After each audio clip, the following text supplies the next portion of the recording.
Are you going on a lot of dates? Are you dating right now or no? Dude, I just ran into the most ridiculous thing.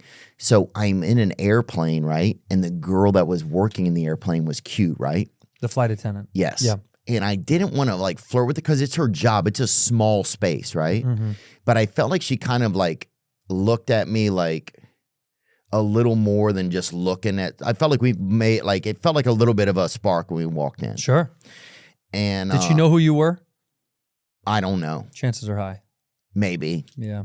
And she was pretty tall too, so she could see me because she, you know, tall people can see a little bit more. So anyway, I get on the plane, I sit down, and then I'm like, and I don't see her. She's like doing stuff. And then after a while, I was like, well, I got to go up there. I'm going to get a Diet Coke.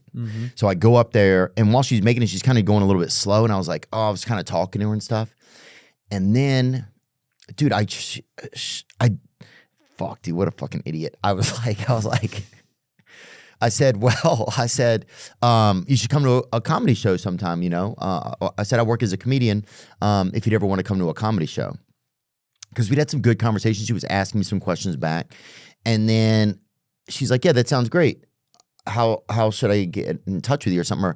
Or I was like, I'll give you my email, right? And I was like, fuck, why? Not a phone number? What are you doing? I didn't, well, first of all, I didn't know if it's unprofessional of them on their, like, I didn't know how much you can hit on somebody on a plane. And it's also a very small environment. Like, if something gets weird or they feel threatened or something, or it's you know, it's weird. It is you're a little too close for comfort. Right. You can't just walk away. Right. And we're right there, so anybody could kind of overhear it. Like, it's a small environment, you know, and everybody's quiet. So what if she's like, you don't do that? You just don't know how people are going to react. That's true. But I mean, if you were feeling it, you were feeling it. If she was obviously vibing with you, then you throw her your number. The email creates some separation where you go, this is my professional. If you want to come to a show, email me, you and your friends can come to the show. Well, I didn't know if she has marriage or whatever. So I was like, fuck, I don't know. I'm always afraid. I think if someone is like married or has a boyfriend, that I think that is like a big deterrent. And it didn't seem like she did. She didn't have a wedding ring on. Yeah. And she could just say, I guess I have a boyfriend. But I think there's like, I have like a lot of, I guess, like fear around that part. And so, yeah, I don't know, dude. But this is the fucking worst part. So she's like, I was like, well, do you have a pen I can borrow? I'll just write it on a napkin at my seat or something.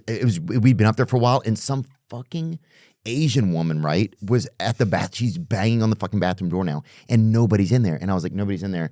And she fucking couldn't put it all together, right? She couldn't.